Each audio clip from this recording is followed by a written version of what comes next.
Friends, news channel देखे आप सभी दर्शकों का बहुत बहुत स्वागत है। मैं हूं रमनदीप कौर। इस वक्त की बड़ी खबर आ रही है प्रयागराज से। क्या है पूरा मामला, देखने के लिए बने रहिए हमारे साथ। संगम नगरी प्रयागराज में लगे दुनिया के सबसे बड़े धार्मिक आयोजन में धर्म की रक्षा के लिए अनेकों तरह के अनुष्ठान किए जा रहे हैं। वहीं धर्मांतरण के मुद्दे पर भी साधु संतों में आक्रोश देखने को मिला। प्रयागराज माघ मेले में सुमेरु मठ के पीठाधीश्वर नरेंद्रानंद सरस्वती महाराज ने पिछले दिनों फतेहपुर पुलिस ने प्रयागराज के शुआर्ट्स के कुलपति आरबी लाल के ऊपर धर्मांतरण के लगे आरोप पर पूछे गए सवालों पर कहा कि सबसे पहले क्लोजियम सिस्टम न्यायपालिका से ख़त्म होना चाहिए और धर्मांतरण पर मुकदमा आईपीसी सीपीसी की धाराओं में पंजीकृत होना चाहिए और ऐसी धाराएं लगनी चाहिए जिससे कि धर्मांतरण कराने वालों की जमानत ना हो सके।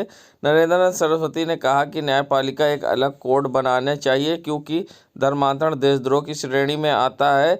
भारत के लोगों के मन में मस्तिष्क विचार परिवर्तन करना और देश के विरुद्ध खड़ा करना देशद्रोह काम है। इसलिए उत्तर प्रदेश सरकार को भारत सरकार को धर्मांतरण रोकने के लिए अध्यादेश लाना चाहिए, जो कि भाजपा सरकार के मैनिफेस्टो में ये बात पहले ही लिखी है।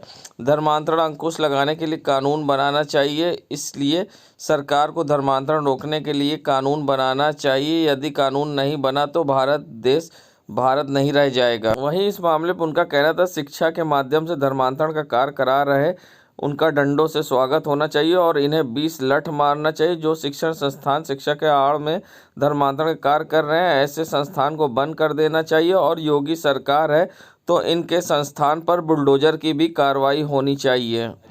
इन सब को पहला काम कॉलेजियम सिस्टम न्यायपालिका से ख़त्म हो और मुकदमा हो तो इन पर आईपीसी सीपीसी की धाराओं के तहत इतने मुकदमे धाराओं में हो कि जिससे इनकी ज़मानत ना हो सके और इनका एक अलग से न्यायालय होना चाहिए। धर्मांतरण एक तरह से देशद्रोह की श्रेणी में आता है। भारत के लोगों के मन मस्तिष्क विचार हृदय को परिवर्तन कर इस देश के विरुद्ध खड़ा करना देशद्रोह की श्रेणी में आता है। माननीय योगी और भारत सरकार इस पर एक अध्यादेश लाए जो इनके घोषणा पत्र में है कि हम धर्मांतरण पूरे देश से रोक लगाएंगे। अगर ये रुकेगा नहीं तो भारत नहीं रहेगा और देशद्रोह की श्रेणी में आता है। चाहे कुलपति हो चाहे पादरी हो, इनके लिए कानून बनना चाहिए जो धर्मांतरण इस देश के गरीब असहाय अशिक्षितों को कराए, उसको खुलेआम चौराहों पर फांसी दे, संवैधानिक संशोधन हो, नियम बने। और ये नहीं बना, परिणाम आज ईसाइयों का जब पहला चर्च भारत में बना आज़ादी के बाद, जनरल करियप्पा ने कहा था इस देश में चर्चों की ज़रूरत नहीं है, लेकिन उस समय एक इस देश का महात्मा था, उसने कहा ये इंडियन चर्च है, ये ईसाइयों का चर्च नहीं है। और आज भारत में 3 लाख से ज़्यादा चर्च हो गए। शिक्षा के माध्यम से धर्मांतरण का काम कर रहे हैं, इन पर सख्त से सख्त कार्रवाई होना चाहिए और अच्छा इनका स्वागत होना चाहिए डंडों से। टीका आया है तो विश्वविद्यालय ही बंद कर देना चाहिए और कुलपति को 20 लठ मार के तत्काल जेल में डालना चाहिए। ये देशद्रोही काम कर रहे हैं और ये आज से नहीं कर रहे, ये लगभग 2000 से कर रहे हैं और कई बार बीएचपी वालों ने प्रदर्शन किया लेकिन उसके बाद कार्रवाई अमल नहीं हुआ। अब योगी हैं, आशा करते हैं कि इनको चंबुक चलाएं, इनके विश्वविद्यालय में बुलडोजर चलाएं, इनके गाड़ियों पर बुलडोजर चलाएं और धर्मांतरण पर रोक लगाएं। और अगर नहीं बुलडोजर इनके विश्वविद्यालय में चलता है, कुलपति का नाम आ रहा है, तो कहीं न कहीं सरकारी संरक्षण है धर्मांतरण का। पिछले दिनों फतेहपुर पुलिस ने प्रयागराज के शुआर्ट्स कुलपति आरबी लाल समेत 3 अधिकारियों के ऊपर नोटिस भेजकर तलब किया था।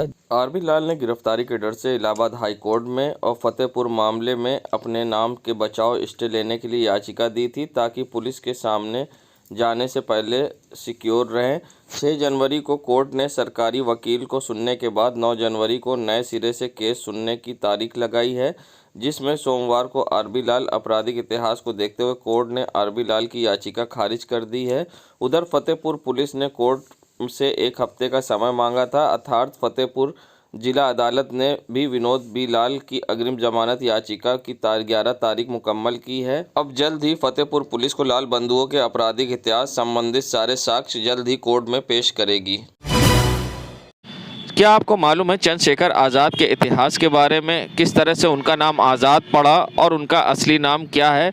बता दें, चंद्रशेखर आज़ाद का पूरा नाम चंद्रशेखर तिवारी था और उन्होंने एक आंदोलन के दौरान उनको पुलिस ने पकड़ लिया था, जिसके बाद उन्होंने जेल में संकल्प लिया था कि वे आज़ाद रहेंगे और उन्होंने पुलिस को अपना नाम चंद्रशेखर तिवारी की जगह आज़ाद बताया था।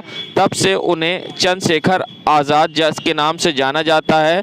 एल्फ्रेड पार्क जो कि कंपनी बाग के नाम से जाना जाता था, वहीं जहां पुलिस इनकाउंटर में उन्होंने अपने आप को गोली मार ली थी, मगर पुलिस के हाथ नहीं आना चाहते थे क्योंकि वे अपने आप को आज़ाद रखना चाहते थे।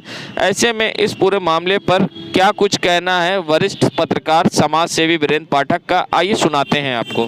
देखिए, एमपी भावरा में एक गरीब ब्राह्मण के घर में पैदा हुए चंद्रशेखर तिवारी बनारस संस्कृत पढ़ने आते हैं और उस समय आज़ादी का आंदोलन गांधी जी छेड़े रहते हैं। वो उसमें कूद पड़ते हैं, लेकिन चौरी चौरा कांड होता है और गांधी जी अपना आंदोलन वापस ले लेते हैं। चंद्रशेखर को ये बर्दाश्त नहीं होता और वह गरम दल में शामिल हो जाते हैं। उनको पुलिस ने एक बार पकड़ा था और जब उन्होंने अपना नाम आज़ाद बताया था, यह पहला संकल्प था उनका, जब उन्होंने अपने से लिया था कि अब कभी मैं गिरफ्तार नहीं होऊंगा, और ताजीवन इसको निभाया। काकोरी एक्शन हुआ, सब लोग पकड़ गए, किंतु चंद्रशेखर आज़ाद बचे रहे और उन्होंने HRA, जिसका गठन इसी प्रयागराज में हुआ था, सचिन नाथ सान्याल ने किया था, उसका नेतृत्व संभाला और पूरे जीवन उन्होंने आज़ादी का आंदोलन छेड़ के रखा। स्थिति ये हो गई थी कि वायसराय की गाड़ी उड़ा दिया गया। सौभाग्य था वायसराय बच गए, किंतु इसके बाद अंग्रेज़ों में चंद्रशेखर आज़ाद की वो दहशत थी कि जेल में जब महिलाओं के प्रति दुर्व्यवहार होने लगा तो चंद्रशेखर आज़ाद ने एक चिट्ठी लिखी कि जेलर को कि ठीक नहीं होगा अगर आपने ये उत्पीड़न जारी रखा। अंत में वह उत्पीड़न बंद हो गया। अगर चंद्रशेखर आज़ाद मुठभेड़ में जो मुखबिरी के कारण हुआ, अगर नहीं शहीद होते तो निश्चित जानिए कि इस भारत का अंजाम दूसरा होता और बहुत जल्दी आज़ाद हो जाता यह भारत। संगम नगरी प्रयागराज, जहां करेली थाना अंतर्गत एक स्कूल के बाहर दबंग युवकों ने एक युवक को लाठी डंडों से, लात घूंसों से मारते पीटते नजर आए, जिसका वीडियो सोशल मीडिया पर वायरल हो रहा है। जहां युवक की पिटाई करते हुए किसी ने वीडियो बना लिया और वीडियो अब सोशल मीडिया पर वायरल हो रहा है। बताया जा रहा है गुलशन नाम के युवक की कुछ दबंग युवकों ने इसलिए पिटाई की क्योंकि ये दबंग युवक लड़की से छेड़खानी कर रहे थे, जिसके बाद गुलशन नामक युवक ने इसका विरोध किया, तो जिस पर दबंग युवकों ने स्कूल के बाहर लाठी डंडों से गुलशन नामक युवक की पिटाई कर दी। ऐसे में पीड़ित लड़की का क्या कुछ कहना है इस पूरे मामले पर, आइए सुनाते हैं। वो कौन लड़के थे? वो कॉलेज के हैं या बाहर के हैं? सर, मैं ये नहीं जानती कि कॉलेज के बाहर से मैंने गेट से अंदर एंट्री की है तो वो लड़के ने मुझे गाली दी, तो मैंने 2 बार उससे पूछा है कि ना आपने मुझे गाली क्यों दी है, तो उतने में मैं रोते रोते बाहर गई, तो वो जिनको लगी है मार, उन्होंने से मुझे बोला है कि जिनको लगे, जिनका नाम है गुलशन जी, तो उन्होंने से मुझे इतना कहा कि आप रो क्यों रही हो बहन, तो हमने कहा भाई हमको उस लड़के ने मुझे गाली दी, तो वो लड़का जाके से बहन भाई के नाते उसने से पूछा था कि आपने उसको लड़की को गाली क्यों दी, तो उतने में वो लड़के ने उसको मार दिया और कोई बात नहीं थी। उसके बाद फिर अपना बंदूक निकाल रहा था। कौन निकाल रहा था? वो जो मुझे गाली बका था। अच्छा, जिसने गुलशन को मारा है जी। क्या नाम है उसका? नाम मैं नहीं जानती सर। मुझे नाम सुनने में ये आया कि उसका नाम अनु साहू है। जी, सब लोग यही बोल रहे हैं। करेला बाग का रहने वाला। जी, यही बोल रहे हैं, हम नहीं जानते उसको। ठीक। बेफोकट का मुझे गाली दी है और फिर मुझे ढूंढ भी रहा था, मेरे फ्रेंड्स लोग मुझे क्लास में बैठा मतलब गुलशन सिर्फ उससे बोलने गए थे कि जो है इसको क्यों बोलना है भाई, तो जबरदस्ती उसको मारने लगे। उसको खुद मारा, हमने रही हूँ, पर इतनी गर्दी में देख नहीं पाई। जब ये अंदर आया तो मुझे पता चला कि उसको मार लगी है। आपका नाम मैडम? मेरा नाम सरस्वती चौरसी है।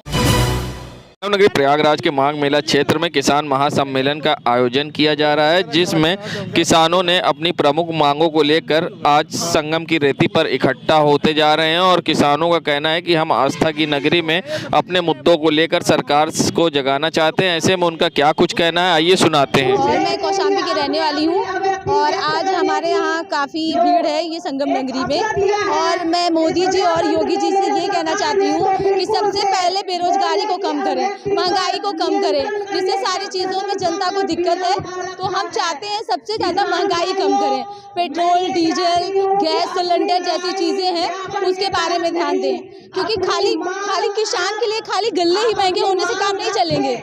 जब तक सारी चीज़ें नॉर्मल तरीके से होगी तभी आगे काम चलेगा। तो हम चाहते हैं कि महंगाई को कम किया जाए, बेरोजगार लोगों को नौकरी दी जाए, लड़कियों को सम्मान मिले, कहीं भी वो जा सके तो उन्हें किसी प्रकार की दिक्कत ना हो।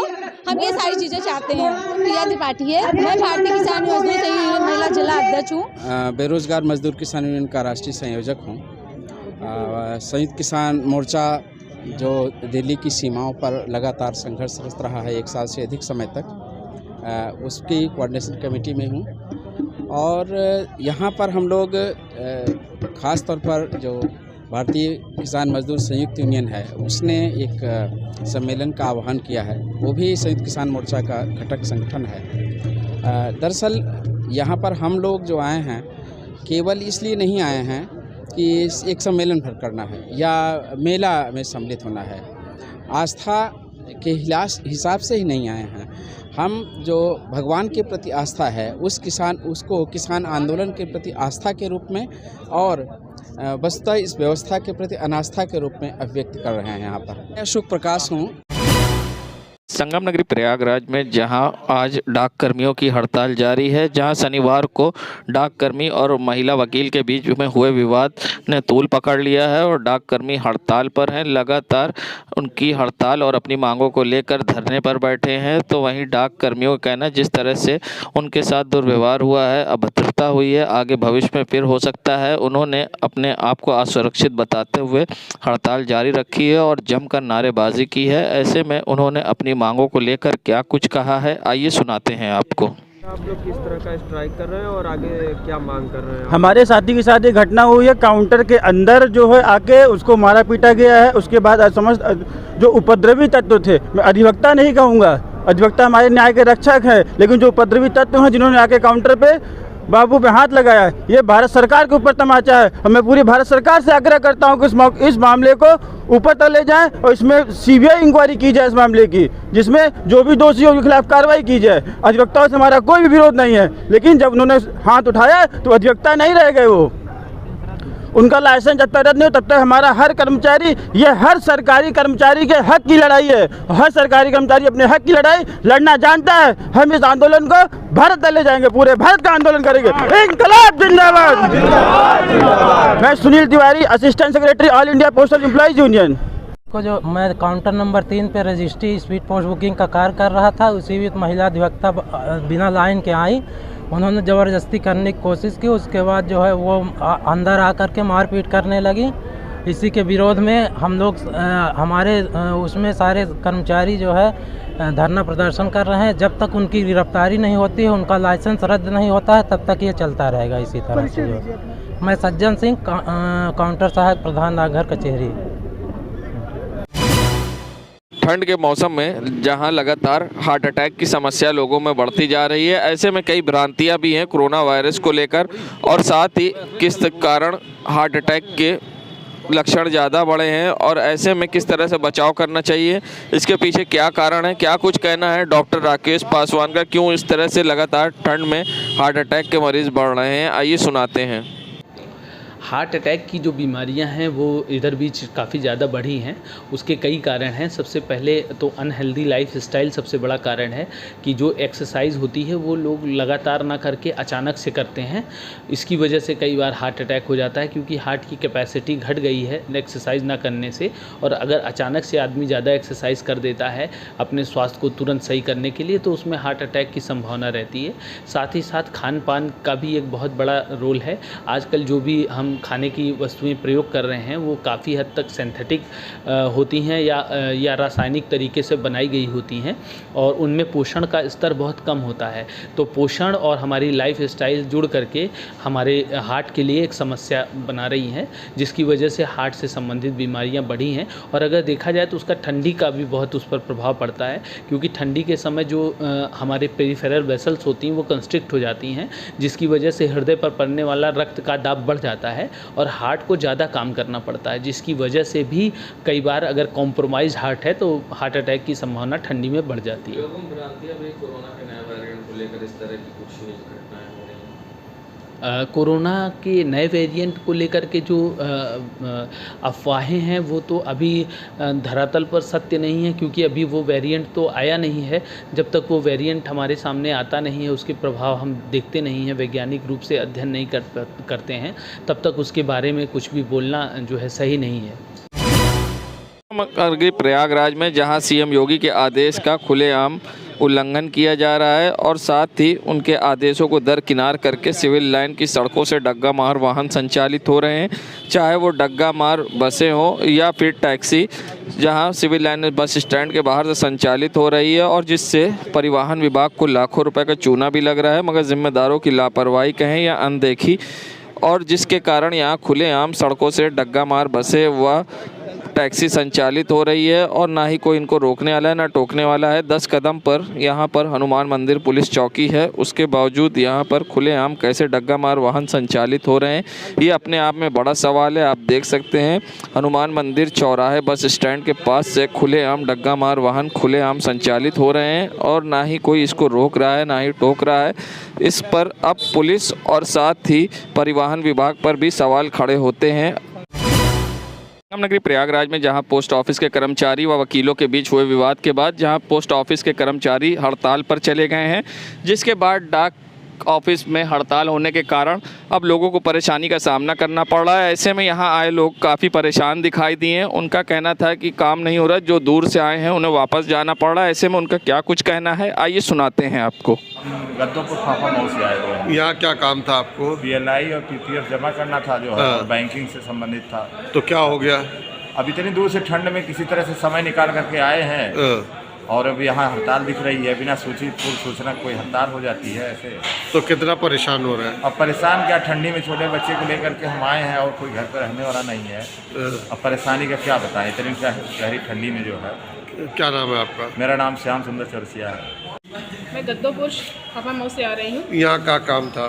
PLI जमा करनी थी, PPF में भी काम जमा करना था और ऑनलाइन इंडियन पोस्ट पेमेंट वाला पता करना था थोड़ा सा। तो फिर क्या हुआ? अब यहाँ हड़ताल दिख रही है, कोई काम ही नहीं हो रहा है। अब हम छुट्टी देकर कैसे आएंगे? एक CL मुश्किल होती है, आदमी कैसे काम करेगा जो है। तो परेशानी हो रही है आप लोग? बिल्कुल बहुत परेशानी, इतना दूर से तो मौसम विपरीत है, छोटे बच्चे के साथ आदमी आ रहा है कैसे, और यहाँ सिर्फ हुड़दंगी चल रही है, हड़तालबाजी चल रही है, तो पहले से सूचना होती है हमें, हम बिल्कुल नहीं आते। क्या नाम है आपका? मेरा नाम अनीता रानी है। ठीक है। आपको? हमें चाका ब्लॉक से आए हुए हैं और हमें PPF भी डालना है, NSC भी क्लोज करवाना है, सेविंग अकाउंट फिर से रिन्यूअल करवाना था। 2 दिन से तो सर्वर ही डाउन चल रहा था, आज हड़ताल हो गई है। तो कितनी परेशानी हो रही है आपको? अरे बहुत ज़्यादा, छोटे बच्चे को लेकर जाने में आ रहे हैं यहाँ कितनी, और हड़ताल बिना पूर्व सूचना के हो गई। ये तो प्रॉब्लम पता था, लेकिन हड़ताल के लिए सूचना तो कम से कम दे। इतनी दूर से हम लोग चले आ रहे हैं बिना किसी सूचना के, पेपर में भी नहीं निकला है कि। नाम बता दीजिए। पद्मिनी।